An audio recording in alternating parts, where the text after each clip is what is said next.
नमस्कार साथियों, बंटी क्लासेस में आप सभी का स्वागत है। तो आज हम 903 पेपर की मैराथन क्लास स्टार्ट कर रहे हैं। शिक्षा में समावेशी एवं जेंडर मुद्दे। आपकी सब्जेक्ट का नाम है एमपी डीएलएड मुख्य परीक्षा 2026 द्वितीय वर्ष यानी कि सेकेंड ईयर वालों की। तो इसमें हम आपको लघुत्तरीय प्रश्नोत्तर कराएंगे, वो सारे क्वेश्चन आंसर कराएंगे जो इम्पोर्टेंट है परीक्षा की दृष्टि से, जो आपकी परीक्षा में यानी कि आपके पेपर में पूछे जाएंगे। तो आपका जो भी क्वेश्चन बनेगा वो यहीं से बनेगा, इसी क्लास से बनेगा, तो यहीं से आएगा आपके पेपर में। तो आपको इस क्लास को अच्छे से देख लेना है, इसमें आपका पूरा सब्जेक्ट कवर हो जाएगा। जितने भी आपके क्वेश्चन बनेंगे 2-2 नंबर के, 3-3 नंबर के, 4-4 नंबर के, वो इसी क्लास से बनेंगे और लॉन्ग क्वेश्चन भी इसी से बन जाएंगे। ठीक है, तो आपको इस क्लास को फुल वॉच कर लेना है और अच्छे से देखना है। बस आपको क्लास को लाइक करना है। बस आप सभी स्टूडेंट यहीं पे लाइक कर दो। जो भी स्टूडेंट जुड़ रहा है वो ईमानदारी से यहीं लाइक करो। पूरी क्लास जितने भी स्टूडेंट है लाइक करो सबसे पहले।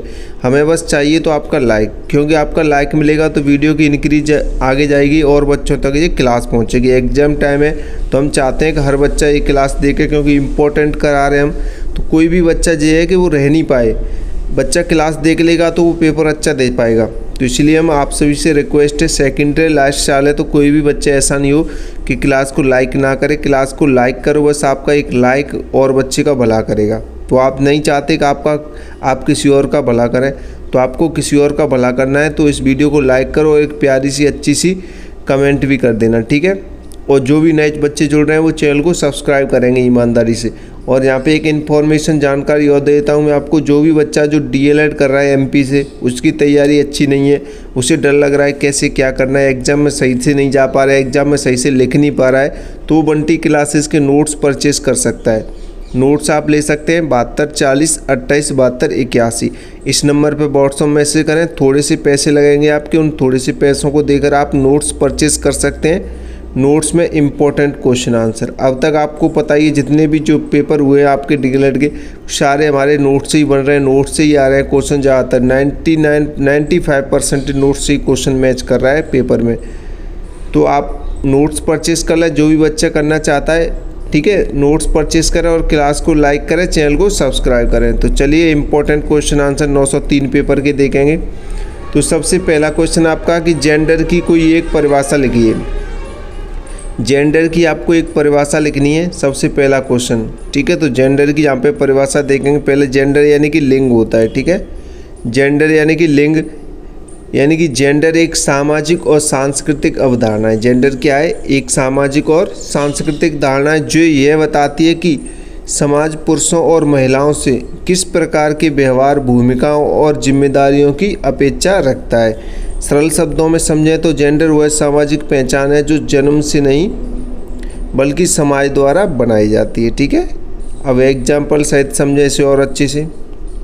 जैसे समझेंगे उदाहरण में, लड़कियों को घर का काम करना चाहिए और लड़कों को बाहर काम करना चाहिए। यह सोच जेंडर आधारित है। लड़कियों को घर के अंदर ही रहना चाहिए, नहीं घर के काम काज में ही रहना चाहिए, और लड़कों को बाहर जाना चाहिए काम करने के लिए। तो ये किसकी समाज है जी?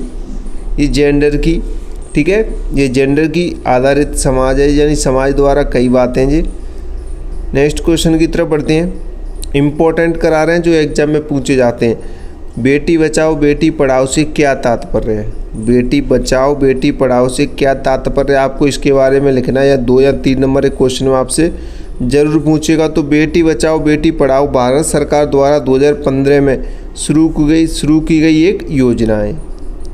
बेटी बचाओ बेटी पढ़ाओ क्या है? ये एक योजना है जो भारत सरकार द्वारा 2015 में लागू की गई थी, शुरू की गई थी। अब इसके जो कुछ उद्देश्य भी हैं कि क्यों लागू की गई थी, तो आपको कुछ उद्देश्य भी लिखने होते हैं। इसके कुछ पॉइंट बना के आप लिख सकते हैं। जैसे हमने यहाँ पे लिखा है कि कन्या भ्रूण हत्या रोकने के लिए बेटी बचाओ बेटी पढ़ाओ, यानी कि बेटियाँ पढ़ेंगी तो इससे क्या होगा? कन्या भ्रूण हत्या रुकेगी। ठीक है, तो पहला उद्देश्य ये हो जाएगा इसका। लड़कियों की शिक्षा को बढ़ावा देना था, लिंगानुपात यानी सेक्स रेशो को सुधारना था, और लड़कियों को समाज में सम्मान दिलाना था। क्योंकि लिंगानुपात यानी रेशो, यानी कि मैं आपको बताऊं कैसे, यानी कि लड़कियां कम हैं और लड़के ज़्यादा हैं, तो उनको बराबरी पे लाएंगे तभी तो लिंगानुपात समान बनेगा। समान बनेगा तो सभी शादी कर सकेंगे सभी, क्योंकि लड़कियां कम हैं लड़के ज़्यादा हैं तो सब लड़कों की शादियां नहीं हो सकती हैं। तो ये कुछ उद्देश्य थे और लड़कियों को समाज में सम्मान दिलाना था, इसलिए ये कौन सी योजना शुरू की गई, बेटी बचाओ बेटी पढ़ाओ। ठीक है, उदाहरण से समझें, जहाँ लड़कियों की संख्या कम थी जैसे हरियाणा, राजस्थान, वहाँ अभिभावक विशेष रूप से चलाया गया। ठीक है जी, अभियान विशेष रूप से चलाया गया, राजस्थान में चलाया गया, हरियाणा में इन जगह ज़्यादा चलाया गया है। तो आप इन्हें अच्छे से समझेंगे, क्वेश्चन को PDF आप अच्छे से पढ़ लेंगे, एक बार में PDF ले लें ज़्यादा बेटर रहेगा। ठीक है, तीसरा क्वेश्चन देखें, शारीरिक रूप से भिन्न बालकों के प्रकार लिखिए। शारीरिक रूप से आपको भिन्न बालकों के प्रकार लिखने, तो शारीरिक रूप से भिन्न बालक वे बच्चे होते हैं जिन्हें शरीर में किसी प्रकार की कमी या असमानता होती है। जिनके शरीर में कुछ ना कुछ कमी होती है उन्हें शारीरिक रूप से भिन्न बालक कहते हैं। ठीक है, क्लियर, इतना समझे आप। जैसे कौन कौन से बालक होते हैं, प्रकार देखेंगे तो एक दृष्टिबाधित बालक होते हैं जिन्हें देखने में कठिनाई होती है, यानी कि अंधे या कम देखने वाले होते हैं। दूसरा श्रवणबाधित बालक होते हैं जिन्हें सुनने में कठिनाई होती है या बहरे या कम सुनते हैं। ठीक है, उसके बाद वाक बाधित बालक होते हैं जिन्हें बोलने में कठिनाई होती है। अस्थि गति बाधित बालक जिनके हाथ पैर या शरीर की हड्डियां क्या होती हैं, हड्डियों में कमी होती है। ठीक है, उसके बाद यहाँ पे देखें और पांचवा प्रकार तंत्रिका तंत्र संबंधी बाधित बालक। तंत्रिका तंत्र संबंधी बालक भी होते हैं, जैसे सेरेब्रल पाल्सी से पीड़ित बच्चे होते हैं। तो ये 5 प्रकार है। ठीक है, तो ये 5 प्रकार लिख सकते हैं आप शारीरिक रूप से भिन्न बालकों के। आप इन्हें अच्छे से समझते हुए पढ़ेंगे, सारे क्वेश्चन इंपॉर्टेंट हैं। नेक्स्ट क्वेश्चन कह रहा है कि शारीरिक विकलांगता की एक परिभाषा लिखिए। शारीरिक विकलांगता की आपको एक परिभाषा लिखनी, तो शारीरिक विकलांगता वह स्थिति है जिसमें किसी व्यक्ति के शरीर का कोई अंग या तंत्र ठीक से काम नहीं करता है, जिससे वह सामान्य दैनिक कार्य करने में क्या रहता है, असमर्थ रहता है। शारीरिक विकलांगता वह स्थिति है जिसमें किसी व्यक्ति के शरीर का कोई अंग या तंत्र ठीक से काम नहीं करता है, जिसे वह सामान्य दैनिक कार्य करने में क्या रहता है, असमर्थता रहती है। ठीक है, वो काम नहीं कर सकता है। नेक्स्ट क्वेश्चन देखें, हु के अनुसार यानी कि विकलांगता वह सीमा है जो किसी व्यक्ति को सामान्य शारीरिक मानसिक सामाजिक क्रियाकलापों में भाग लेने से क्या करती है, रोकती है। उदाहरण देखें, यानी एक बच्चा जो बिना सहायता के चल नहीं सकता और वह शारीरिक रूप से क्या है, विकलांग है। ठीक है, नेक्स्ट क्वेश्चन देखते हैं। नेक्स्ट क्वेश्चन कह रहा है केंद्रीय श्रवण बाधिता क्या है। केंद्रीय श्रवण बाधिता क्या है, तो केंद्रीय श्रवण बाधिता वह स्थिति है जिसमें कान सुनने में सक्षम होते हैं और परंतु मस्तिष्क ध्वनि को सही तरीके से समझ और प्रोसेस नहीं कर सकता है। ठीक है, प्रोसेस नहीं कर पाता है, तो उसे क्या बोलते हैं, केंद्रीय श्रवण बाधिता। क्योंकि हमारा माइंड होता है वो केंद्र होता है। ठीक है, सभी चीज़ का।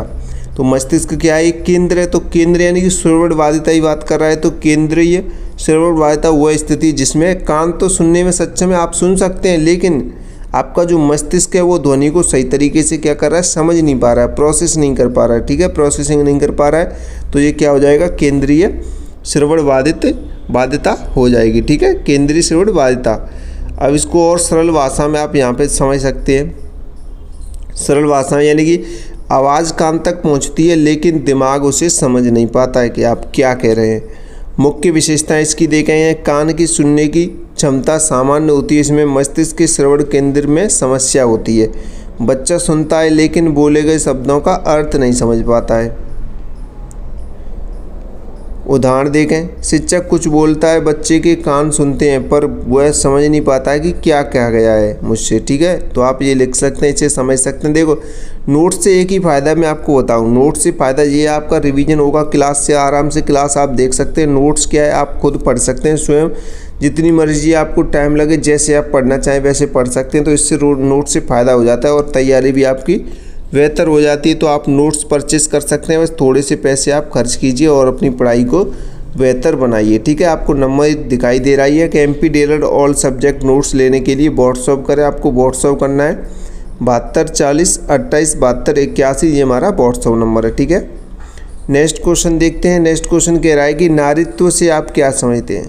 नारीत्व से आप क्या समझते हैं, तो यानी कि नारीत्व उन गुणों, व्यवहारों और विशेषताओं का समूह है जो समाज महिलाओं से जोड़ता है। समाज को क्या कहता है, महिलाओं से जोड़ता है। वो नारीत्व के यहाँ पे मुख्य गुण देखेंगे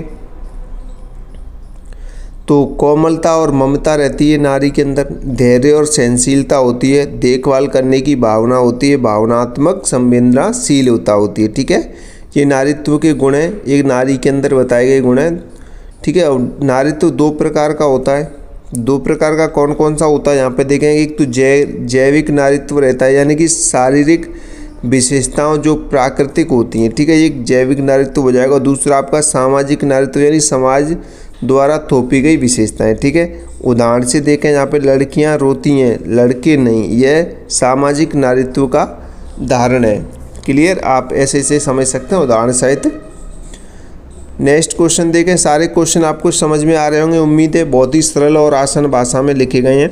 तो आप इस क्लास को लाइक करें, जिन्होंने लाइक नहीं किया है बस लाइक कर दें आप लोग, कम से कम नहीं तो कम से कम 1000+ लाइक करा दें इस पर, ठीक है। कम से कम 1000 तो लाइक करा ही दें आप इस पर। तो नेक्स्ट क्वेश्चन कह रहा है कि पुरुष प्रधान समाज को समझाइए।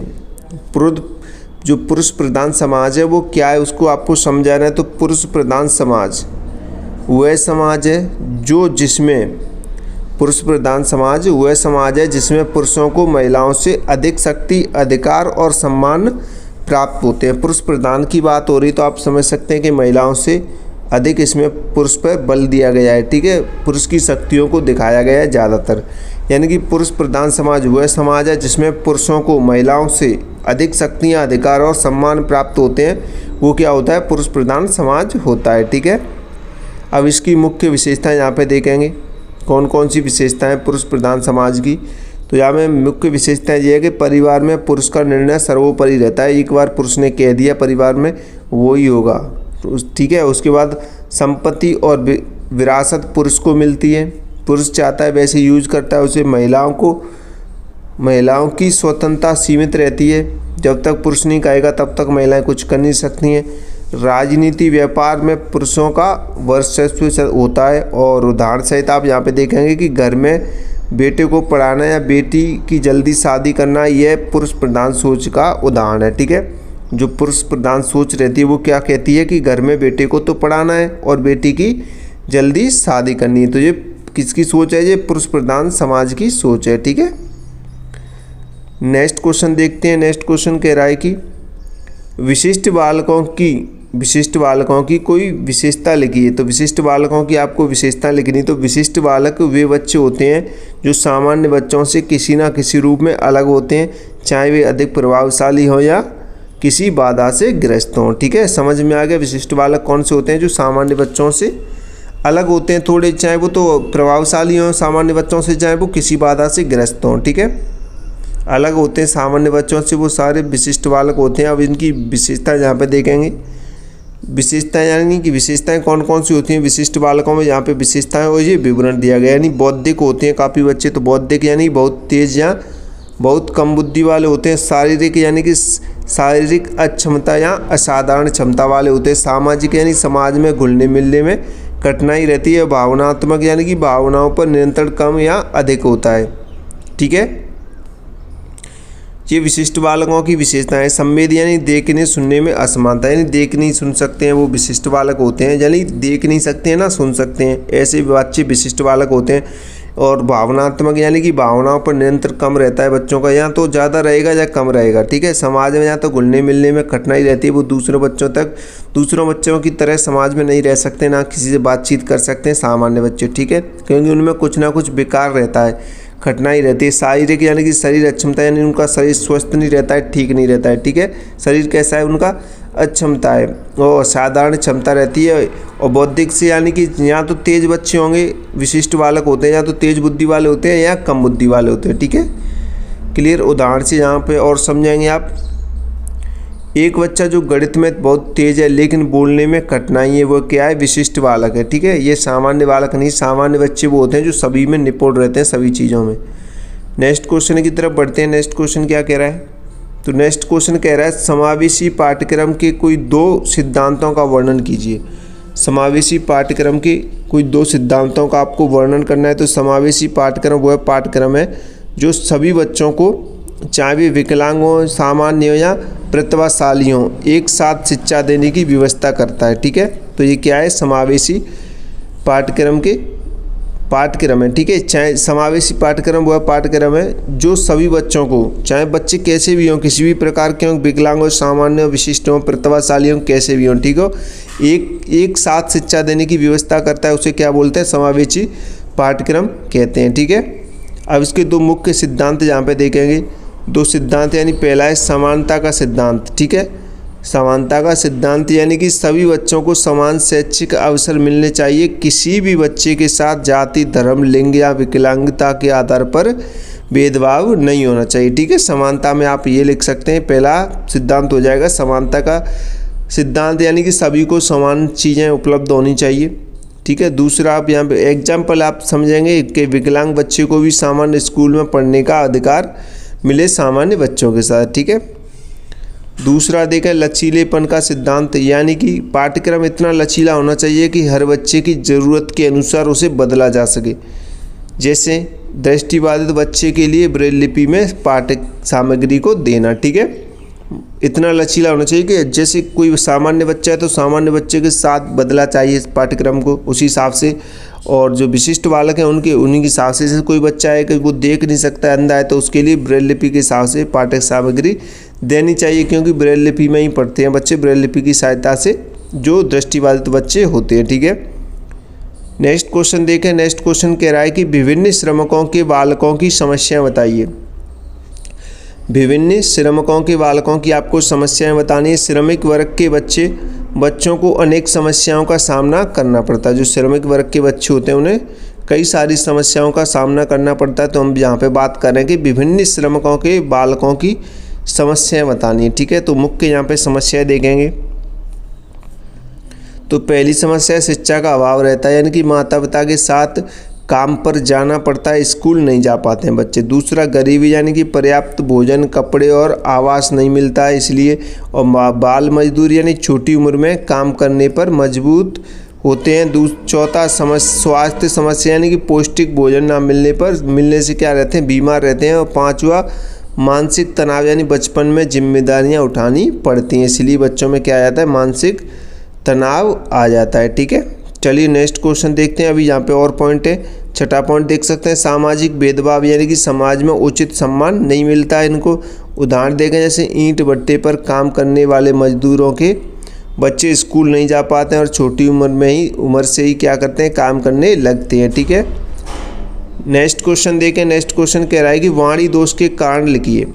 आपको वाणी दोष के कारण लिखने, तो वाणी दोष वह स्थिति है जिसमें व्यक्ति को बोलने में क्या रहती है, कठिनाई रहती है। ठीक है, वो सही से बोल नहीं पाता है, उच्चारण नहीं कर पाता, उसे वाणी दोष कहते हैं। ठीक है, और यहाँ पे वाणी दोष के कारण यहाँ पे देखेंगे, तो वाणी दोष के कारण यानी जैविक शारीरिक कारण देखेंगे। ठीक है, जैविक या शारीरिक कारण यानी कि जन्म से तालु या होठ में दरार रहती है, इसलिए बच्चे सही से बोल नहीं पाते, उच्चारण नहीं कर पाते हैं।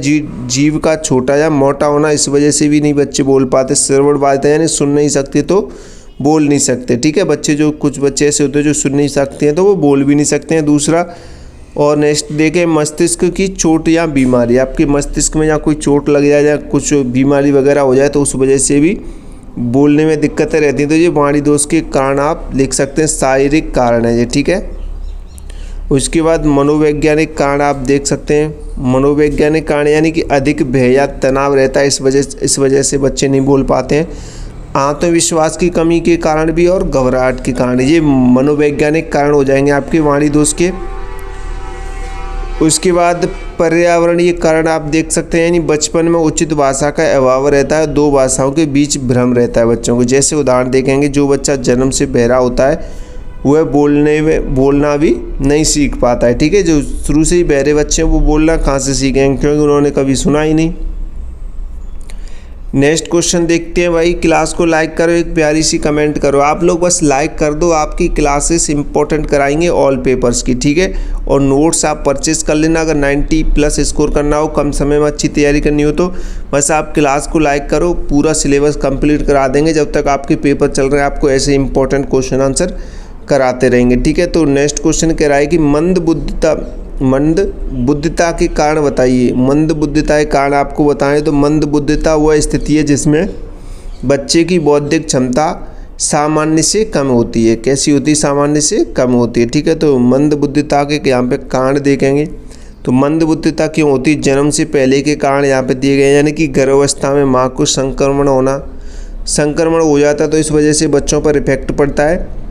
तो बच्चे कैसे होते हैं? मंद बुद्धिता होते हैं, ठीक है, मंद बुद्धि वाले। माँ द्वारा नशीली दवाइयों का सेवन एक ये भी कारण है, और गुणसूत्र संबंधी विकार जैसे डाउन सिंड्रोम, कुपोषण, ठीक है, और आपका लास्ट है कुपोषण, ठीक है। तो आप ये जन्म से पहले के कारण देख सकते हैं मंद बुद्धि होने के बच्चे जो मंद बुद्धि होते हैं उनके। उसके बाद जन्म के समय के कारण भी होते हैं कुछ, यानी कि यहाँ पे देखें प्रसव के समय ऑक्सीजन की कमी हो जाती है तो बच्चों का दिमाग सही से काम नहीं हो पाता, वो मंदबुद्धि बन जाते हैं। समय से पहले जन्म हो जाता है इस वजह से भी, और प्रसव में चोट लगना एक ये भी कारण हो सकता है, प्रसव में चोट लगना।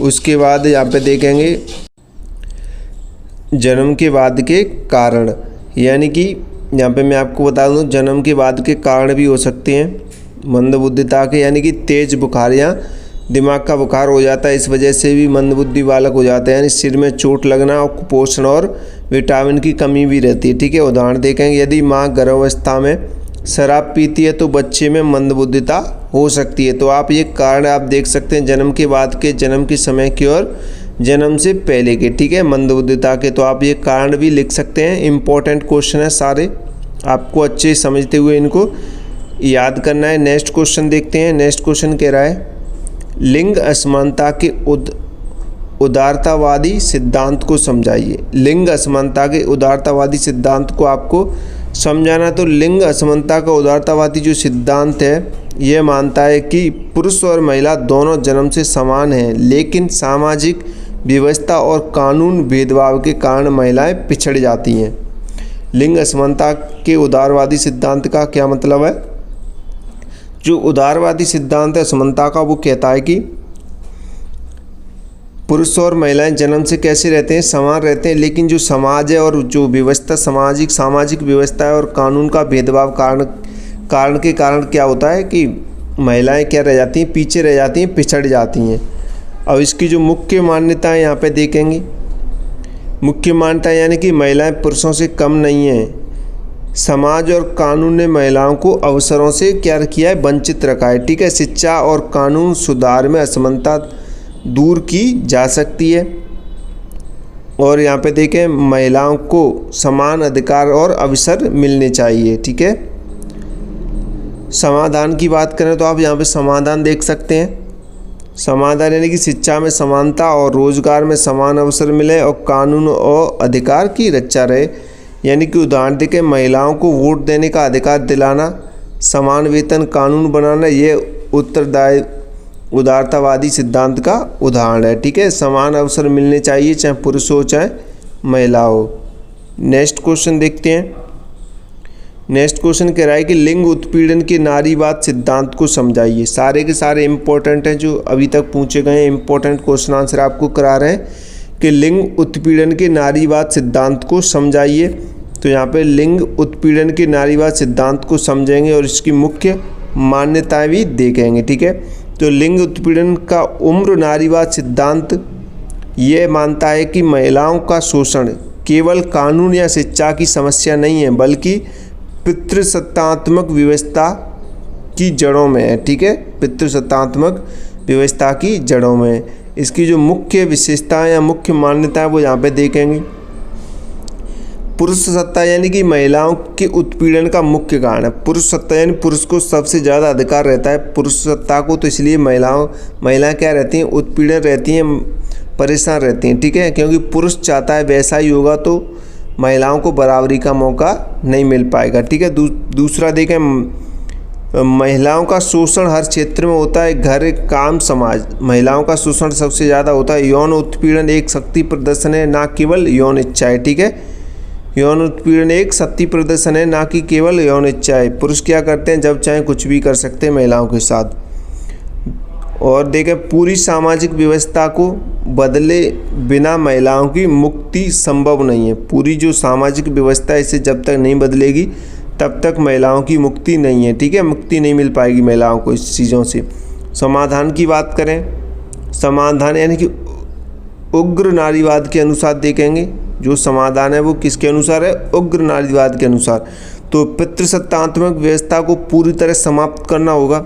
महिलाओं का स्वतंत्र और स्वत्व जीवन और महिलाओं द्वारा महिलाओं के लिए संगठन बनाना जरूरी है। ठीक है, तो आप ये समाधान देख सकते हैं।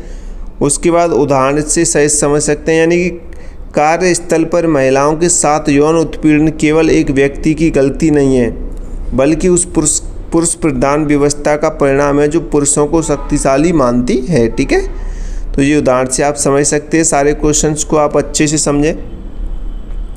समावेशित शिक्षा की 2 विशेषताएं लिखिए। जो समावेशित शिक्षा है उसकी आपको 2 विशेषताएं लिखनी है। तो समावेशित शिक्षा की यहाँ पे 2 विशेषताएं आपको बताएंगे। तो देखेंगे, पहली विशेषता आप देखेंगे सभी के लिए समान अवसर, यानी कि समावेशित शिक्षा में सामान्य और विशेष सभी बच्चों को एक ही कक्षा में पढ़ने का अवसर मिलता है। किसी भी बच्चे को अलग नहीं किया जाता है। ठीक है, नेक्स्ट देखते हैं दूसरा, व्यक्तिगत आवश्यकता के अनुसार शिक्षा, यानी कि हर बच्चे की ज़रूरत के अनुसार पढ़ाने का तरीका बदला जाता है। जैसे विकलांग बच्चे के लिए विशेष सामग्री और सहायता दी जाती है। उदाहरण देखें, एक सामान्य स्कूल में व्हीलचेयर वाले बच्चे को भी अन्य बच्चों के साथ पढ़ाना। ठीक है, ये आप उदाहरण देख सकते हैं। नेक्स्ट क्वेश्चन देखते हैं। नेक्स्ट क्वेश्चन कह रहा है कि बालिका शिक्षा में आने वाली कोई 2 समस्याएं लिखिए। तो बालिकाओं की जो शिक्षा है, यानी बालिका शिक्षा में आने वाली 2 समस्या आपको लिखनी है। लड़कियों की शिक्षा में आने वाली 2 समस्याएं। ठीक है, तो यहाँ पे देखेंगे, सामाजिक और पारिवारिक बाधाएं समस्याएं रहती हैं। यानी समाज में यह सोच है कि लड़कियों को पढ़ाने की ज़रूरत नहीं है, उन्हें घर का कामकाज करना चाहिए। माता पिता लड़कियों की जल्दी शादी करा देते हैं। ठीक है, एक तो पारिवारिक और सामाजिक ये बाधाएं समस्याएं बच्चियों की पढ़ने में शिक्षा के लिए, और दूसरी आर्थिक समस्या रहती है। यानी गरीब परिवार में लड़के को पढ़ाना प्राथमिकता होती है, यानी लड़कियों की पढ़ाई पर खर्च नहीं किया जाता है। जो गरीब परिवार होते हैं वहाँ पे जो सबसे ज़्यादा प्राथमिकता रहती है वो लड़कों की रहती है, यानी कि लड़कों को पढ़ाया जाता है वहाँ पे और लड़कियों को नहीं पढ़ाया जाता है। अगर व्यवस्था ठीक रही तो लड़कियों को पढ़ाएंगे, नहीं तो नहीं पढ़ाते हैं। लेकिन लड़कों को कैसे भी पढ़ाएंगे, कर्ज लेकर या कैसे भी, लेकिन वो पढ़ाते ज़रूर हैं। ठीक है, तो एक तो आर्थिक समस्या रहती है। दूसरा उदाहरण देखें, ग्रामीण क्षेत्रों में लड़कियों को 8वीं के बाद स्कूल छोड़ देती हैं क्योंकि घर वाले नहीं भेजते हैं। ठीक है, क्योंकि गवर्नमेंट जितने भी स्कूल है वहाँ पे 8वीं तक के स्कूल तक ही रहते हैं। गवर्नमेंट सरकारी स्कूल फ्री रहते हैं जो 8वीं तक रहते हैं ज़्यादातर गांव में। तो वहाँ पे क्या करते हैं, जो ग्रामीण क्षेत्रों की में क्या होता है, जो माता पिता होते हैं वो लड़कियों को जो क्या है वो 8वीं तक पढ़ाते हैं, कराई करके 10वीं तक पढ़ाएंगे, उसके बाद उन्हें घर बैठा लेते हैं। ठीक है, उसके बाद उनको घर का काम काज करवाते हैं, फिर उसकी शादी कर देते हैं उनकी। ठीक है, ये था। नेक्स्ट क्वेश्चन देखें, वंचित बालकों की 2 समस्याएं लिखी। जो वंचित बालक रहते हैं उनकी आपको 2 समस्याएं लिखनी है। तो यहाँ पे देखेंगे, पहली, शिक्षा से वंचित बालक, यानी कि वंचित बालकों को अच्छे स्कूल और शिक्षा नहीं मिल पाती है, वे मजदूरी करने में मजबूत होते हैं। ठीक है, दूसरा, भेदभाव और उपेक्षा, यानी कि समाज में जाति, गरीबी या विकलांगता के कारण इन बच्चों के साथ भेदभाव किया जाता है, उन्हें हीन दृष्टि से देखा जाता है। उदाहरण देखें, जैसे झुग्गी बस्ती के बच्चों को अच्छे स्कूल में प्रवेश नहीं मिलता है। आप इन क्वेश्चन को समझते चले, इन्हीं में से आपके एग्जाम पेपर में देखने को मिला है क्वेश्चन। आपको ये इम्पोर्टेंट है जो हम करा रहे हैं। बस आप क्लास को लाइक करो, चैनल को सब्सक्राइब करो। जितने बच्चे जुड़ रहे हैं, आप भूल जाते हो क्या लाइक करना? आप कितने कम लाइक आ रहे हैं भाव, लाइक तो करो कम से कम। जो भी बच्चा जुड़ रहा है वो लाइक करने में क्या जाता है आपका, लाइक करो क्लास को। आपके लिए इतनी मेहनत से हम क्लास लेके आ रहे हैं, आप लाइक नहीं करते तो हमें अच्छा ही लगता है। लाइक करो, आपसे रिक्वेस्ट है, लाइक करो सभी स्टूडेंट, और चैनल को सब्सक्राइब करें। ठीक है, नेक्स्ट क्वेश्चन कह रहा है कि श्रवणबाधिता बच्चों को 2 लक्षण लिखिए। श्रवणबाधित बच्चे रहते हैं, उनके आपको 2 लक्षण लिखने हैं। तो सबसे पहला तो यही लक्षण है कि उनको बोलने में कठिनाई रहती है, जो बच्चा ठीक से सुन नहीं सकता है तो वो बोलेगा कैसे? जो बच्चा ठीक से सुन नहीं सकता है तो वह बोलना भी ठीक से नहीं सीख पाता है, उसकी आवाज़ अस्पष्ट होती है, ठीक है। वो सही से जब तक सही से सुनेगा नहीं तो वो नहीं सीख पाएगा ढंग से बोलना, ठीक है। ध्यान ना देना, यानी कि ऐसे बच्चे जब कोई बोलता है तो प्रतिक्रिया नहीं देते हैं, वे तेज़ आवाज़ में भी नहीं चौंकते हैं, ठीक है। उदाहरण देकर शिक्षक के बुलाने पर भी बच्चा मुड़कर नहीं देखता तो यह श्रवण बाधिता का लक्षण है, ठीक है। किसका लक्षण है? ये श्रवण बाधिता का लक्षण है। नेक्स्ट क्वेश्चन देखते हैं। पुरुषत्व की कोई एक परिभाषा लिखिए। आपको पुरुषत्व की एक परिभाषा लिखनी है, तो पुरुषत्व की यहाँ पे परिभाषा देखेंगे। पुरुषत्व उन गुणों, व्यवहार और विशेषताओं का समूह है जो समाज पुरुषों से जोड़ता है, ठीक है। किससे जोड़ता है? समाज पुरुषों से जोड़ता है। तो यहाँ पे इसकी परिभाषा देखेंगे तो और इसके गुण भी देखेंगे। तो पुरुषत्व वह सामाजिक और सांस्कृतिक अवधारणा है जो पुरुषों से साहस, शक्ति, नेतृत्व और भावनाओं को दबाने की क्या रखती है? अपेक्षा रखती है, ठीक है। अब पुरुषत्व के सामाजिक गुण यहाँ पे लिखे गए हैं, सामाजिक गुण भी आप देख लें। तो शारीरिक और शक्ति और साहस रहता है, शारीरिक शक्ति और साहस, परिवार का पालन पोषण करना रहता है, निर्णय लेने की क्षमता और भावनाएं ना दिखाना रहता है, ठीक है। उदाहरण देखें, मर्द रोते नहीं, यह पुरुषत्व की सामाजिक धारणा है। मर्द क्या करते हैं? रोते नहीं है। ये किसकी धारणा है? पुरुषत्व की सामाजिक धारणा है। नेक्स्ट क्वेश्चन की तरफ बढ़ते हैं। नेक्स्ट क्वेश्चन, समावेशी शिक्षण शास्त्र की 3 विशेषताएं लिखिए। समावेशी शिक्षण शास्त्र की आपको 3 विशेषताएं लिखनी है। तो समावेशी शिक्षण शास्त्र की यहाँ पे 3 विशेषताएं देखेंगे। पहली विशेषता विविधता को स्वीकार करना रहता है, यानी कि समावेशी शिक्षण शास्त्र में हर बच्चे की अलग अलग क्षमता और ज़रूरत को स्वीकार किया जाता है। सहयोगात्मक शिक्षा, यानी कि सभी बच्चे मिलकर सीखते हैं, एक दूसरे की मदद से सीखते हैं। सीखने को क्या कहते हैं? प्रोत्साहन मिलता है। सीखने को प्रोत्साहन मिलता है। और तीसरा देखें यहाँ पे,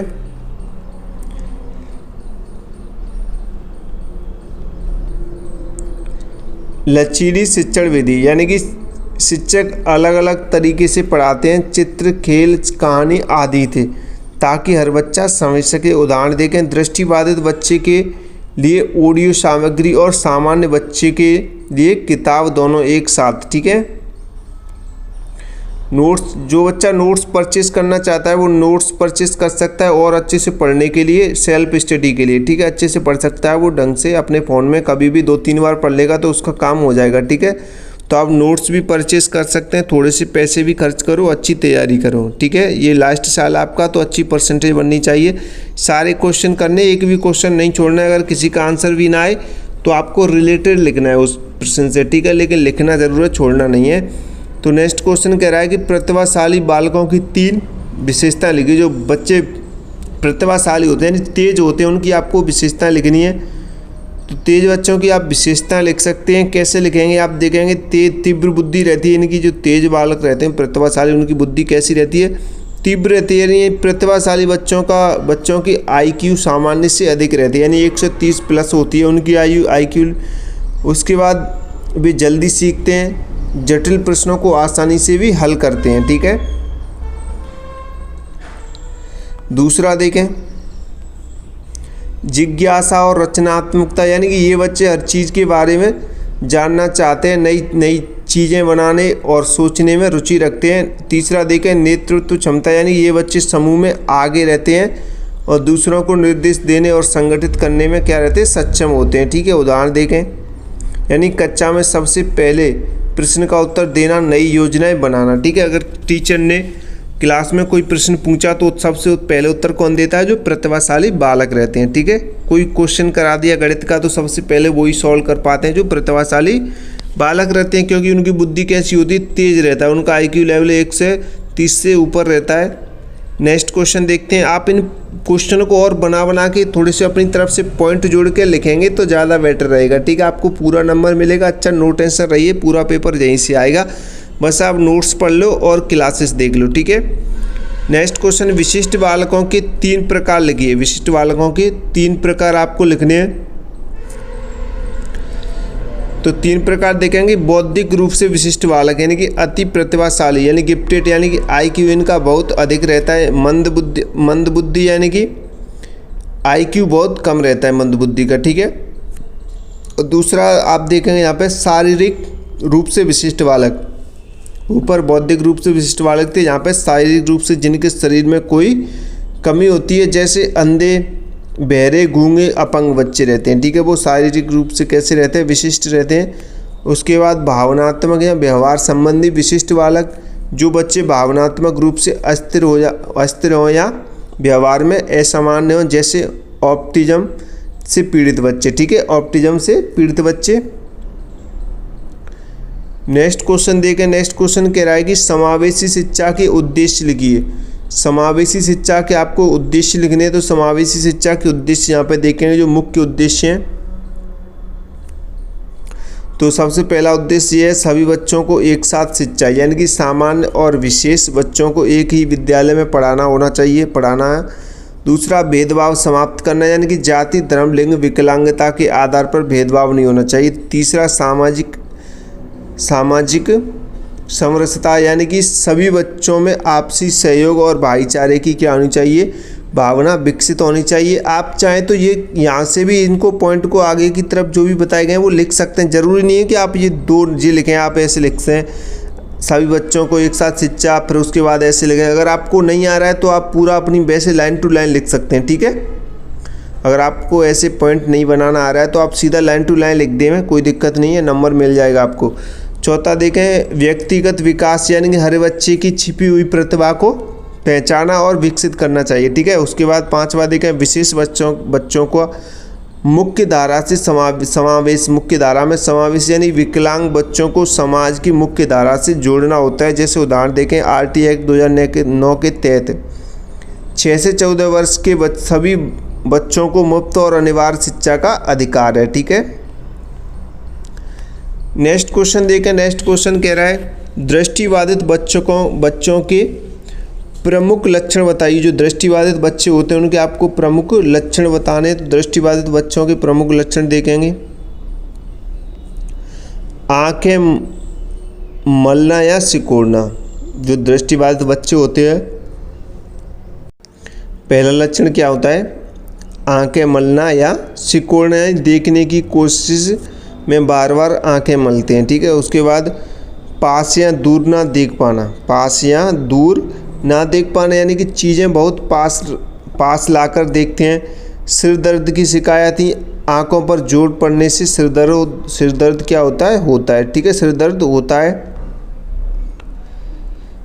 आप इन पॉइंट को अच्छे से पढ़ें। रोशनी में तकलीफ यानी कि तेज़ रोशनी में आंखें बंद हो जाती हैं। और ब्लैक बोर्ड ना पढ़ पाना यानी कि दूर की लिखाई ना देखना।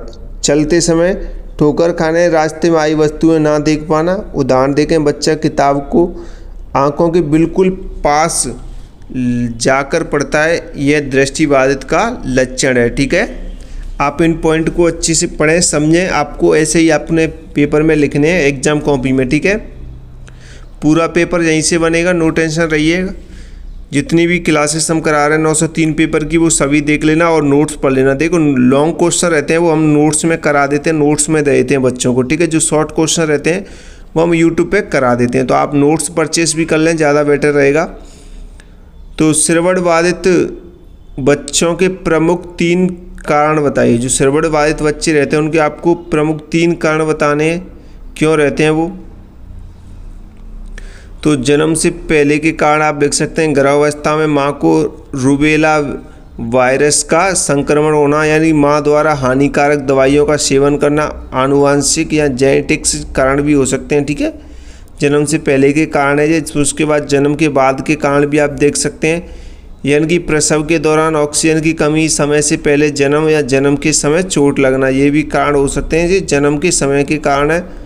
उसके बाद आप जन्म के बाद के कारण भी देख सकते हैं। जन्म के बाद के कारण यानी कान में बार बार संक्रमण होना, तेज बुखार या मेनिंजाइटिस बीमारी होना और तेज शोर के लगातार संपर्क में रहना, ठीक है। एक ये भी कारण है जन्म के बाद के। उदाहरण देखते हैं, जब बच्चा बचपन में बार बार कान के दर्द से पीड़ित रहता है तो उसे आगे चलकर सुनने में क्या रहती है, कठिनाई हो सकती है। तो आप ये लिख सकते हैं।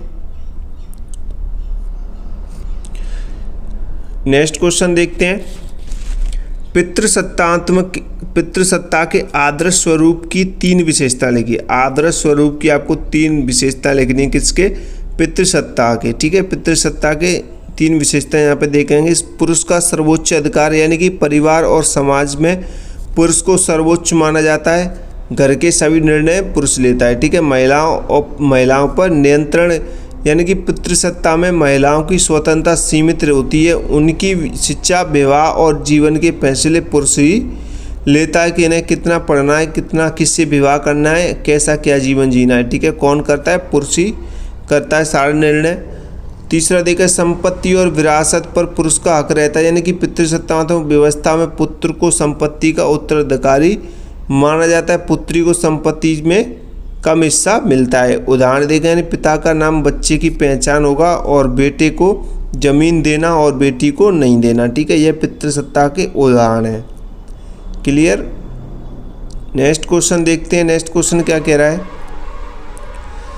नेक्स्ट क्वेश्चन कह रहा है, सामाजिक परिवर्तन को प्रभावित करने वाले 3 कारकों को बताइए। जो सामाजिक परिवर्तन को प्रभावित करते हैं उन 3 कारकों को आपको बताना है।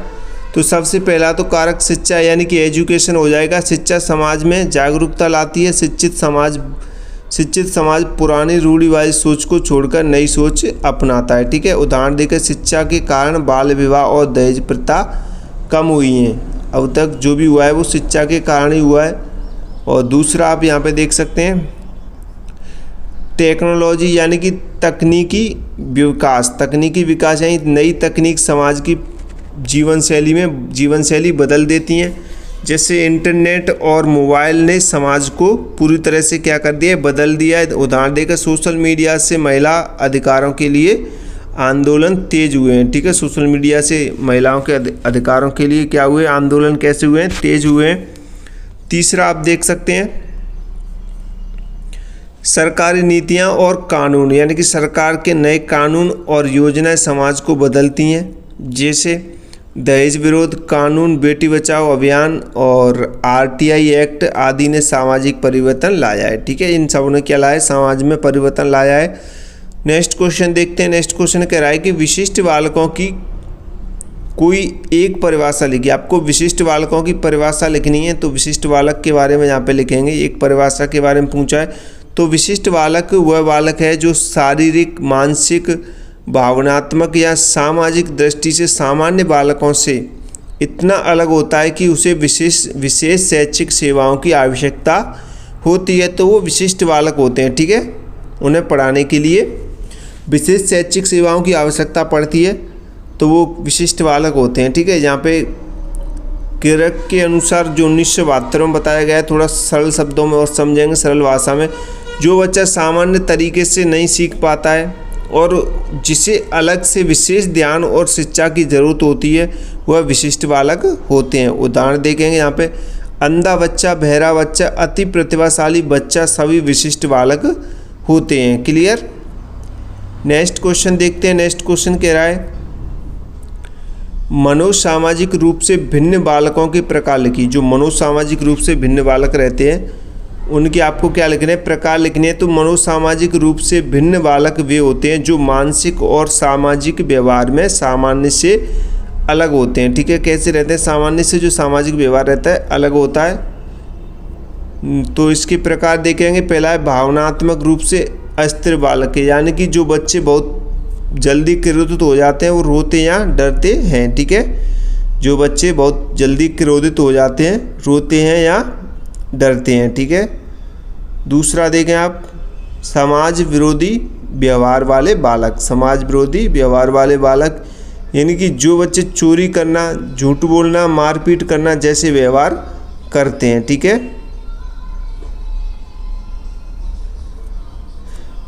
अंतर्मुखी बालक। अंतर्मुखी बालक यानी कि जो बच्चा समाज से कटे रहते हैं, समाज से कटे रहते हैं, किसी से बात नहीं करते हैं। ठीक है, वो समाज से क्या रहते हैं? दूर रहते हैं।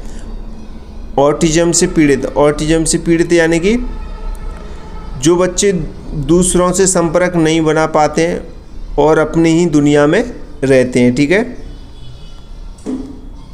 अब ADHD बालक होते हैं वे जो बच्चे अत्यधिक चंचल होते हैं और एक जगह ध्यान नहीं लगा पाते हैं। वो कौन से बालक होते हैं? वो ADHD बालक होते हैं। उदाहरण देखेंगे यहाँ पे, एक बच्चा जो कक्षा में किसी से नहीं बोलता है और हमेशा अकेला रहता है, वह मनोसामाजिक रूप से कैसा बालक है? भिन्न बालक है। ठीक है, तो आप इनको एक बार और अच्छे से पढ़ लें और नोट्स भी परचेज़ कर लें। आप नोट्स में ये सारी PDF मिल जाएंगे आपको, तो आप इन्हें अच्छे से पढ़ पाएंगे ढंग से। ठीक है, और लॉन्ग क्वेश्चन की PDF भी मिल जाएंगे आपको नोट्स में, ताकि लॉन्ग क्वेश्चन करने में भी आपको आसानी मिले पेपर में। विशिष्ट बालकों की कोई 2 विशेषताएँ लिखी। आपको विशिष्ट बालकों की कोई 2 विशेषताएँ लिखनी है। तो विशिष्ट बालकों की यहाँ पे 2 विशेषताएं आप लिख सकते हैं। पहली विशेषता यहाँ पे देखेंगे, असाधारण बौद्धिक क्षमता रहती है, यानी कि विशिष्ट बालकों की जो बुद्धि या तो सामान्य से कैसी रहती है? अधिक रहती है। बुद्धि तो सामान्य से कैसी रहती है? बहुत अधिक होती है। प्रतिभाशाली या बहुत कम होती है। ठीक है, मंदबुद्धि। दोनों ही स्थितियों में उन्हें विशेष शिक्षा की आवश्यकता होती है। दूसरा देखेंगे यहाँ पे, दूसरा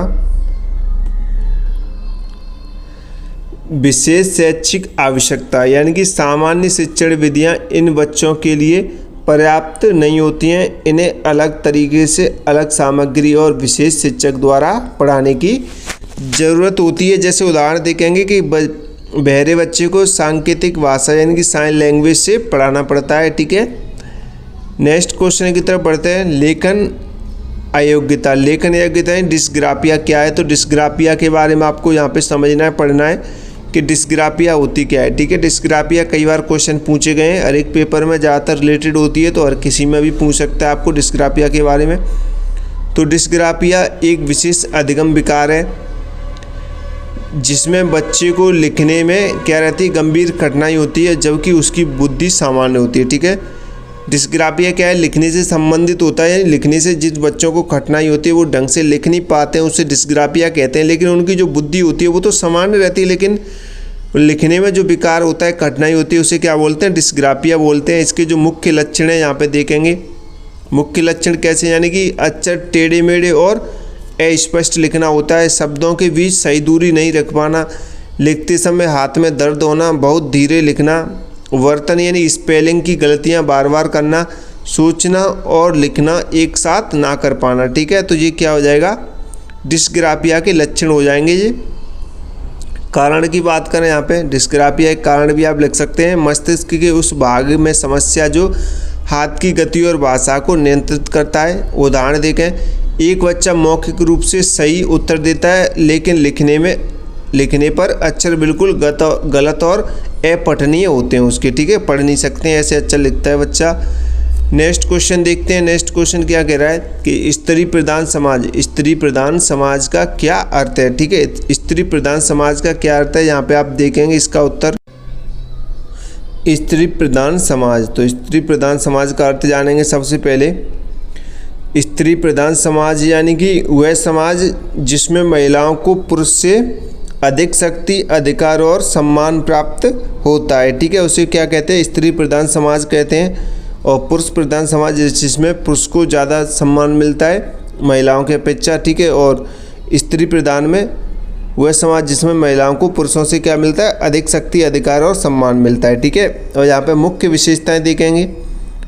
तो स्त्री प्रधान समाज की यहाँ पे मुख्य विशेषताएं कि परिवार में माँ या स्त्री का निर्णय सर्वोपरि होता है, सबसे ऊपर रहता है, वो बोलती हैं वही होता है। संपत्ति और विरासत माँ से बेटी को मिलती है और परिवार की पहचान माँ के नाम से होती है। महिलाएं नेतृत्व की भूमिका होती हैं। ठीक है, भूमिका में होती हैं। उदाहरण देखें, भारत में मेघालय की खासी और गारो जनजाति में स्त्री प्रधान व्यवस्था है, जहाँ संपत्ति बेटी को मिलती है और परिवार का नाम माँ के नाम पर होता है। ठीक है, नेक्स्ट क्वेश्चन देखें।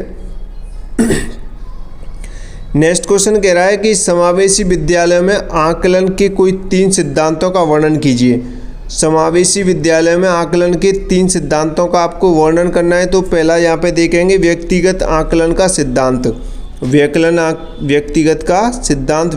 व्यक्तिगत आकलन का सिद्धांत हर बच्चे का आकलन उसकी अपनी क्षमता और प्रगति के आधार पर होना चाहिए, ना कि दूसरे बच्चों की तुलना करके। ठीक है, उदाहरण देखें तो विकलांग बच्चे की प्रगति उसके पिछले प्रदर्शन से मापी जाती है। ठीक है, पिछले प्रदर्शन से मापी जाती है। दूसरा देखें यहाँ पे निरंतर और व्यापक आकलन का सिद्धांत, यानी केवल परीक्षा से नहीं बल्कि रोजाना की गतिविधियों, प्रोजेक्ट, मौखिक प्रश्न आदि से बच्चे का आकलन होना चाहिए। तीसरा देखें लचीले आकलन का सिद्धांत, यानी बच्चों के लिए परीक्षा का तरीका बदला जाए, जैसे दृष्टिबाधित के लिए मौखिक परीक्षा, श्रवणबाधित के लिए लिखित परीक्षा। ठीक है, नेक्स्ट क्वेश्चन देखें। नेक्स्ट क्वेश्चन कह रहा है कि समावेशन की प्रक्रिया के पक्ष में कोई दो तर्क दीजिए। समावेशन की प्रक्रिया के पक्ष में आपको 2 तर्क देनी है। तो पहली तर्क आप देख सकते हैं कि सामाजिक समानता का तर्क, यानी कि समावेशन में सभी बच्चों को समान शिक्षा का अधिकार मिलता है, विकलांग और सामान्य बच्चे साथ पढ़ते हैं तो भेदभाव कम होता है और आपसी सम्मान बढ़ता है। दूसरा आप लिखेंगे बेहतर विकास का तर्क। ठीक है, बेहतर विकास का तर्क, यानी शोध से साबित हुआ है कि जब विशेष बच्चे सामान्य बच्चों के साथ पढ़ते हैं तो उनका सामाजिक, भावनात्मक और शैक्षणिक विकास अलग विद्यालय की तुलना में बेहतर होता है। ठीक है, उसके बाद आरटी उदाहरण देखें। आरटी एक्ट 2009 के तहत हर बच्चे को समावेशी शिक्षा का अधिकार दिया गया है। ठीक है, आरटी एक्ट 2009 के तहत। नेक्स्ट क्वेश्चन की तरफ बढ़ते हैं। नेक्स्ट क्वेश्चन कह रहा है अनुसूचित जाति या जनजाति के बालकों की शैक्षिक समस्याएं बताइए। जो अनुसूचित जाति और जो जनजाति के बालक रहते हैं उनको जो शैक्षिक समस्या है उनको आपको लिखना है। ठीक है, तो शैक्षिक समस्या यहाँ पे देखेंगे तो मुख्य शैक्षिक समस्या यानी विद्यालय से दूरी, यानी कि दूर दराज के क्षेत्रों में स्कूल बहुत दूर होते हैं। ठीक है, और जातिगत भेदभाव, यानी कि स्कूल में जाति के आधार पर अपमान और भेदभाव किया जाता है। आर्थिक समस्या यानी गरीबी के कारण किताबें, कपड़े और फीस का अभाव रहता है। चौथा देखें भाषा की बाधा, यानी कि जनजाति बच्चों की मातृभाषा अलग होती है, हिंदी या अंग्रेजी समझ नहीं पाते वो। बाल मजदूरी, यानी कि परिवार की मदद के लिए काम करना पड़ता है। शिक्षकों की उदासीनता, यानी कि इन बच्चों पर कम ध्यान दिया जाता है। ठीक है, तो आप ये लिख सकते हैं उदाहरण से समझें।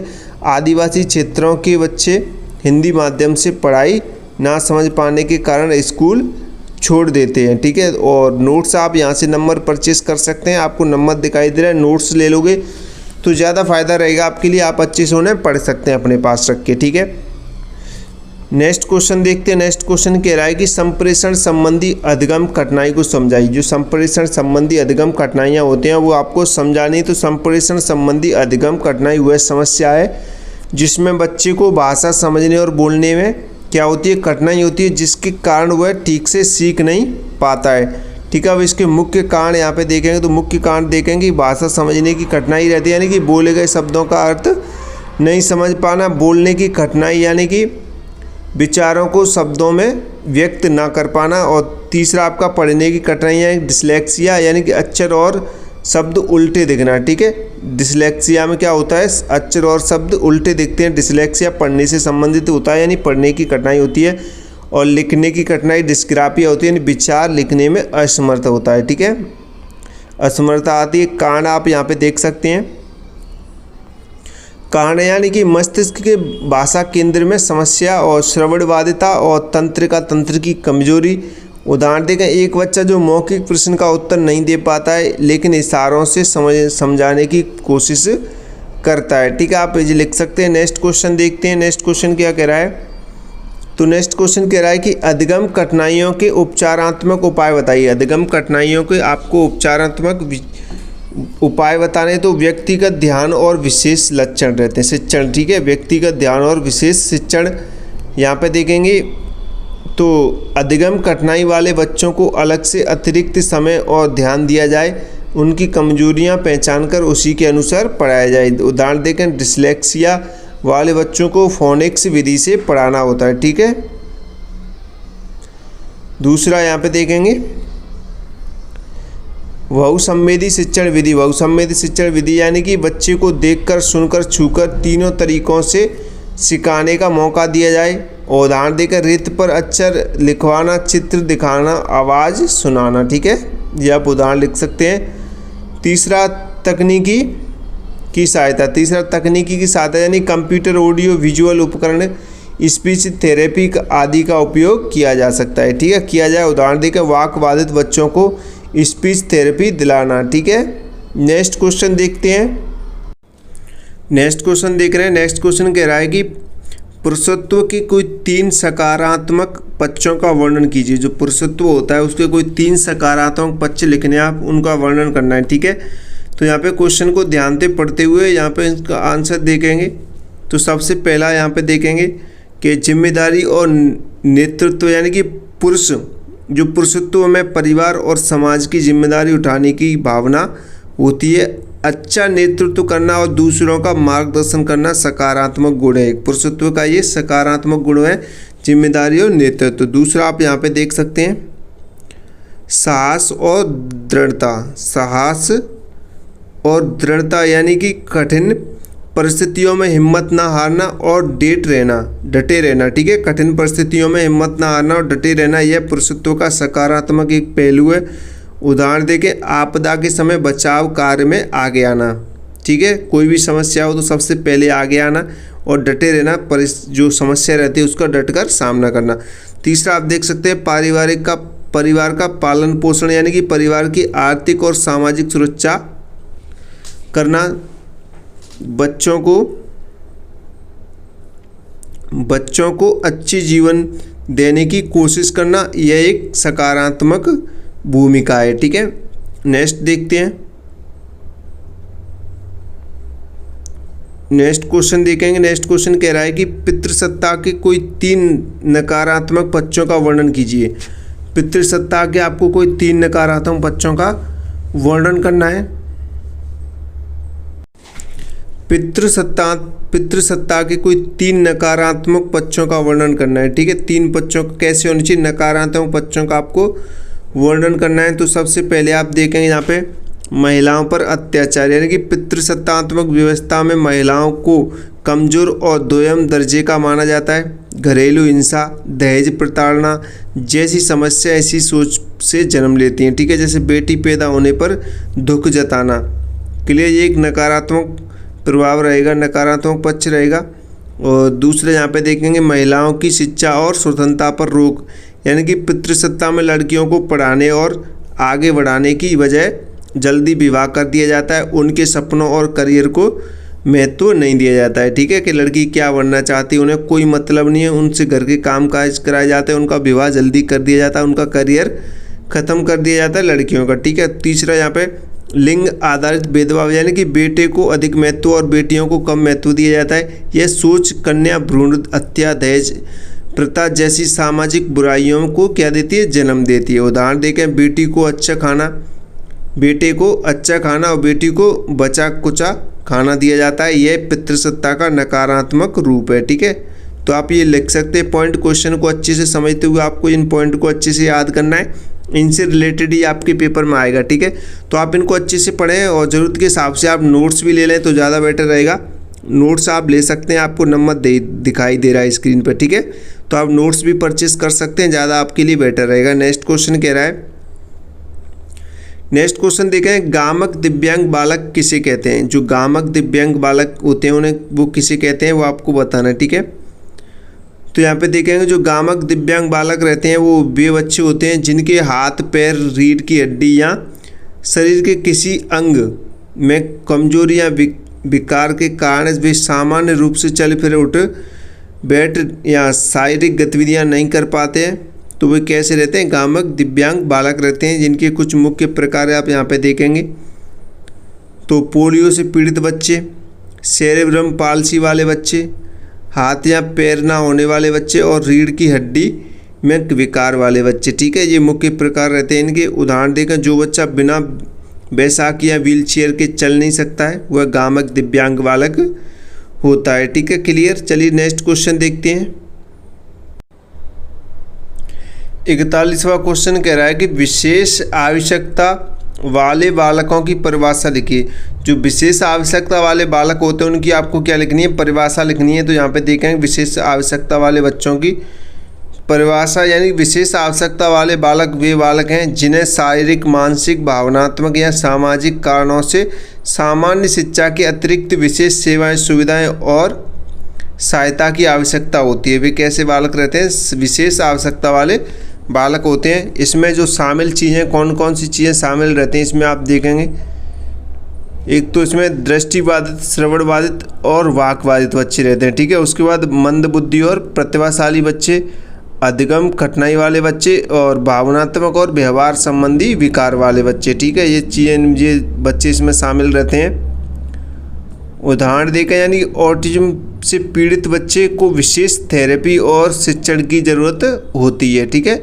नेक्स्ट क्वेश्चन देखते हैं। नेक्स्ट क्वेश्चन क्या कह रहा है, अधिगम कठिनाई का अर्थ बताइए। अधिगम कठिनाई का आपको अर्थ बताना है, तो अधिगम कठिनाई का अर्थ देखेंगे यहाँ पे। अधिगम कठिनाई वह स्थिति है जिसमें बच्चे की बुद्धि सामान्य होने के बावजूद वह पढ़ने, लिखने, बोलने या गणित करने में कठिनाई महसूस करता है, ठीक है। तो अधिगम कठिनाई है ये।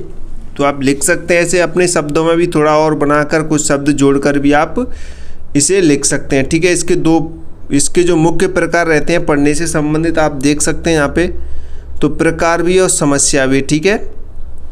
तो डिसलेक्सिया होता है वो पढ़ने में कठिनाई रहती है। एक समस्या डिसलेक्सिया यानी पढ़ने में कठिनाई, डिस्ग्राफिया जो लिखने से संबंधित होती है कठिनाई, और डिस्कैल्कुलिया यानी गणित में कठिनाई, और डिस्प्रैक्सिया यानी कि गतिविधियों में कठिनाई, ठीक है। ये कई बार पूछे जाते हैं जी, तो इम्पोर्टेंट है भाई, ये इम्पोर्टेंट है। 1 नंबर, 2 नंबर, 3 नंबर किसी भी पेपर में पूछे जा सकते हैं, चाहे फर्स्ट ईयर हो चाहे सेकेंड ईयर हो, ठीक है। और इसकी जो महत्वपूर्ण बात है वो भी यहाँ पे देखेंगे आप। महत्वपूर्ण बात यानी कि ये बच्चे मंद बुद्धि नहीं होते हैं। जो बच्चे होते हैं वो कैसे होते हैं, मंद बुद्धि नहीं होते हैं। बस इनका सीखने का तरीका क्या होता है, अलग होता है। उदाहरण देखेंगे, एक बच्चा गणित बहुत तेज अच्छा करता है तो लेकिन वो पढ़ नहीं पाता है। यह डिसलेक्सिया की अधिगम कठिनाई है, ठीक है। डिसलेक्सिया क्या है, अधिगम कठिनाई है, ठीक है। चलिए नेक्स्ट देखते हैं, आगे बढ़ते हैं। नेक्स्ट क्वेश्चन कह रहा है कि एंड्रोजीनी क्या है। एंड्रोजीनी के बारे में आपको यहाँ पे लिखना है। तो एंड्रोजीनी क्या है आपको बताना है, फिर इसकी विशेषताएं भी देखेंगे। तो एंड्रोजीनी वह अवधारणा है जिसमें एक ही व्यक्ति में पुरुषत्व और नारीत्व दोनों गुण एक साथ पाए जाते हैं। एंड्रोजीनी क्या है, ऐसी अवधारणा है जिसमें एक व्यक्ति के अंदर पुरुषत्व और नारीत्व दोनों गुण एक साथ पाए जाते हैं, वो क्या होती है, एंड्रोजीनी होती है, ठीक है। ध्यान रखेंगे, सरल शब्दों में समझें, सरल भाषा में। ना पूरी तरीके से पुरुष होता है ना पूरी तरीके से स्त्री, बल्कि वो दोनों गुणों का क्या होता है, मिश्रण होता है, ठीक है। ना पूरी तरह पुरुष ना पूरी तरह स्त्री, बल्कि दोनों के गुण कैसे होते हैं, मिश्रण होते हैं, ठीक है। विशेषताओं की बात करें इसकी, एंड्रोजीनी की विशेषता यानी कि स्वतंत्र और आत्मनिर्भर भी, और कोमल और संवेदनशील भी होता है, ठीक है।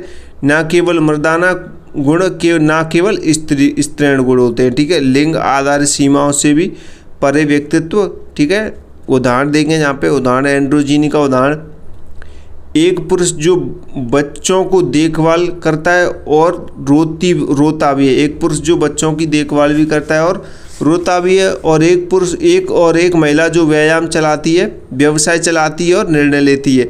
दोनों एंड्रोजीनी व्यक्तित्व के उदाहरण है, ठीक है। एंड्रोजीनियस दोनों व्यक्तित्व के उदाहरण है। एक पुरुष जो बच्चों की देखभाल भी करता है और रोता भी नहीं है, और एक महिला जो व्यवसाय भी चलाती है, काम भी करती है और निर्णय भी लेती है, ठीक है। तो ये किसके उदाहरण हो जाएंगे, आपके दोनों एंड्रोजीनी के उदाहरण हो जाएंगे, ठीक है। आप इनको अच्छे से याद रखें, ध्यान रखें, इंपॉर्टेंट क्वेश्चन है, पूछा भी जा सकता है।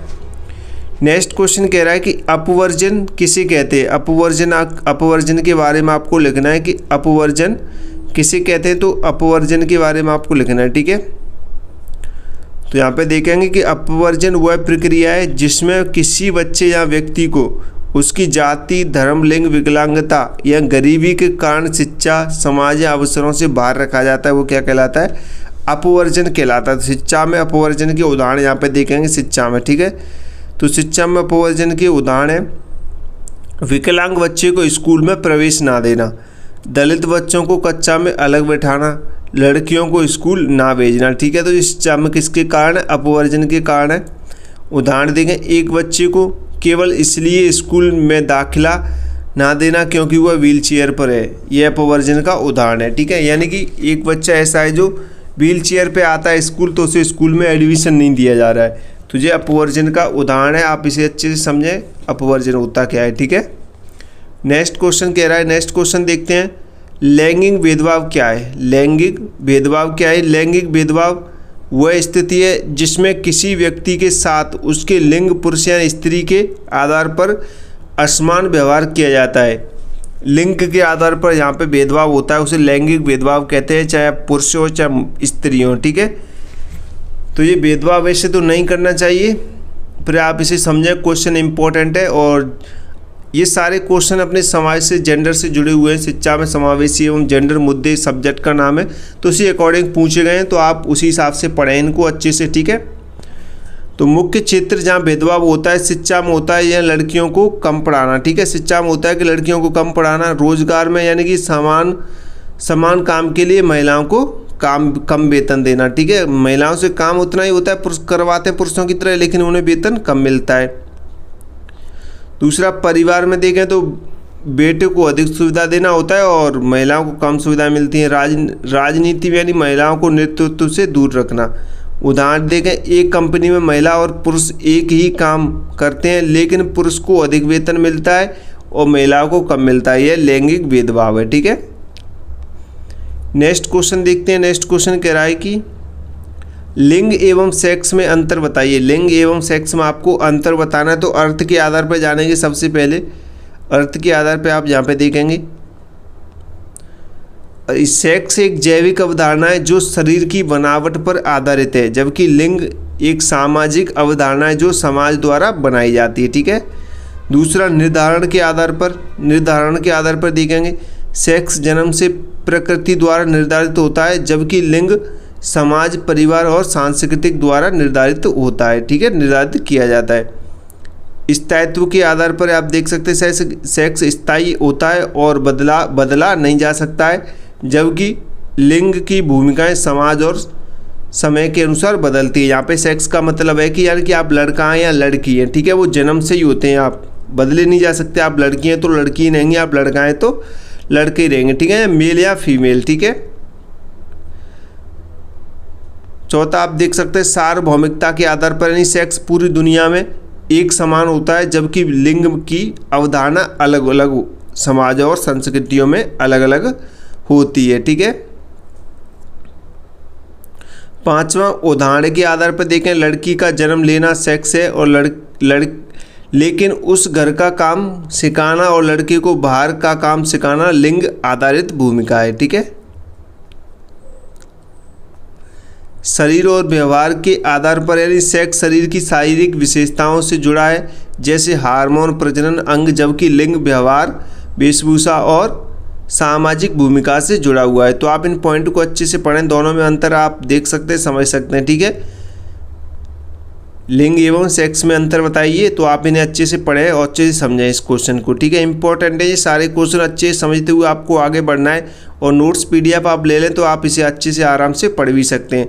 नेक्स्ट क्वेश्चन कह रहा है कि पितृसत्तात्मक व्यवस्था की विशेषताएं लिखिए। जो पितृसत्तात्मक व्यवस्था है तो उसकी आपको विशेषताएं लिखनी है, तो यहाँ पे विशेषताएं देखेंगे। तो पहली विशेषता है पुरुष का वर्चस्व, यानी घर, समाज और राजनीति में पुरुष की सत्ता कैसी होती है, सर्वोपरि रहती है। महिलाओं की अधीनता, यानी कि महिलाएं पुरुष के अधीन मानी जाती हैं। पितृवंशीय परंपरा, यानी बच्चे पिता के नाम और वंश से जाने जाते हैं। ठीक है, बच्चे पिता के नाम और वंश से जाने जाते हैं। चौथा, आप देखें संपत्ति पर पुरुष का हक, संपत्ति पर पुरुष का हक, यानी कि जमीन जायदाद बेटे को मिलती है। महिला की भूमिकाएं सीमित, यानी कि रसोई और घर तक सीमित रखना। स्त्री की यौनिकता पर नियंत्रण, यानी स्त्री की यौनिकता पर नियंत्रण, यानी पर्दा प्रथा, विवाह के नियम वगैरह। ठीक है, आप ये लिख सकते हैं इन पॉइंट को अच्छे से, उदाहरण भी देख सकते हैं। यानी भारत में अधिकांश परिवारों में बेटा ही परिवार का वारिस माना जाता है। क्लियर। नेक्स्ट क्वेश्चन देखते हैं। नेक्स्ट क्वेश्चन कह रहा है अपवर्जन के नकारात्मक प्रभाव लिखिए। अपवर्जन के आपको नकारात्मक प्रभाव लिखने हैं। तो अपवर्जन के यहाँ पे नकारात्मक प्रभाव देखेंगे शिक्षा से वंचित, ठीक है, यानी बच्चा अनपढ़ रह जाता है और ज़मीन और जीवन में पिछड़ जाता है, ठीक है। शिक्षा से वंचित यानी कि बच्चा कैसा रह जाता है, अनपढ़ रह जाता है और जीवन में पीछे रह जाता है, यानी पीछे पिछड़ जाता है। आत्मविश्वास में कमी, यानी कि अलग किए जाने से बच्चे में हीन भावना आती है। अलग किए जाने से क्या आती है, बच्चे में हीन भावना आती है।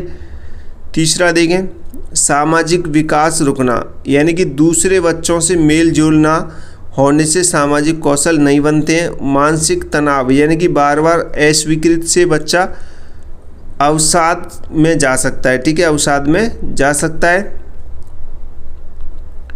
पांचवा देखें, असमानता बढ़ना, यानी कि अपवर्जन से समाज में गरीब और अमीर, सक्षम और विकलांग के बीच खाई बढ़ती है, ठीक है। उदाहरण देखें, दलित बच्चे को कक्षा में अलग बैठाने से उसका मनोबल टूट जाता है और पढ़ाई छोड़ देता है, ठीक है, क्योंकि वो दलित है, वो पिछड़ी जाति का बच्चा है, तो उसे जो अन्य बच्चे हैं ऊंची जाति वाले उनके साथ नहीं बैठाना जाता है अगर, तो ऐसे बच्चे को फिर कैसा लगता है, उसे बहुत बुरा लगता है। उसका जो मनोबल है, जो आत्मविश्वास है, वो क्या रह जाता है, टूट जाता है, कम हो जाता है। फिर वो स्कूल अपने आप ही छोड़ देता है, कोई उससे बातचीत नहीं करता है, जो और ऊंची जाति वाले बच्चे, तो वो छोड़ देता है स्कूल को, ठीक है। नेक्स्ट क्वेश्चन देखेंगे। क्लास को लाइक कर दो भाई, आप लोग लाइक नहीं कर रहे हैं तो लाइक करो क्लास को। लैंगिक भेदभाव दूर करने के उपाय बताइए। लैंगिक भेदभाव दूर करने के आपको यहाँ पे उपाय लिखने हैं। तो लैंगिक जो भेदभाव होता है उसे दूर कैसे किया जा सकता है, तो सबसे पहले तो शिक्षा ही है, लड़के और लड़की दोनों को समान और अनिवार्य शिक्षा मिले, ठीक है। दूसरा कानूनी सुधार, यानी कि समान वेतन कानून होना चाहिए, घरेलू हिंसा कानून और दहेज विरोधी कानून, ठीक है। ये 3 कानून से सुधार किया जा सकता है। तीसरा पॉइंट, सरकारी योजना, यानी कि बेटी बचाओ बेटी पढ़ाओ, सुकन्या समृद्धि योजना, मीडिया का सकारात्मक उपयोग, यानी महिलाओं की सकारात्मक भूमिका दिखाना। पांचवा पॉइंट देखें, सामाजिक जागरूकता, यानी कि लोगों की सोच बदलने के लिए अभियान चलाना। और छठा आपका हो जाएगा महिला सशक्तिकरण, यानी कि महिलाओं को आर्थिक रूप से स्वतंत्र बनाना, ठीक है। तो आप ये पॉइंट अच्छे से याद रखें।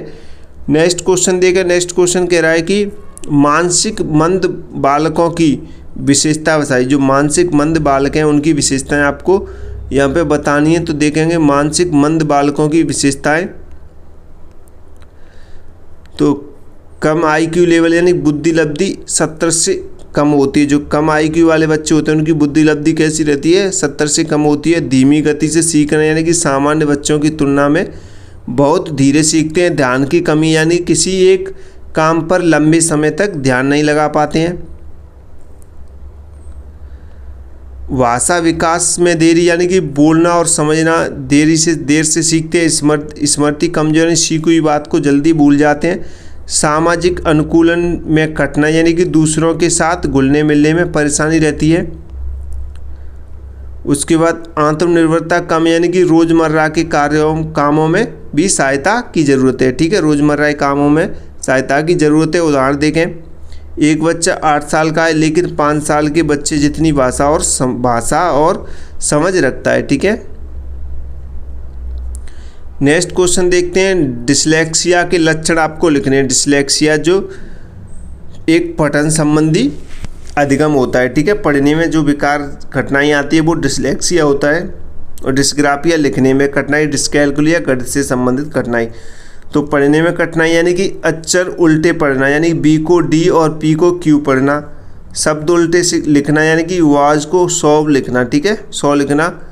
और पढ़ने की गति बहुत धीमी, यानी कि एक एक शब्द करके रुक कर पढ़ना। जैसे कि समझे आप कोई शब्द, यानी कि ये पढ़ने की गति धीमी होती है, यानी कि पढ़ने की गति बहुत धीमी ऐसे पढ़ते हैं बच्चे, ठीक है, रुक कर।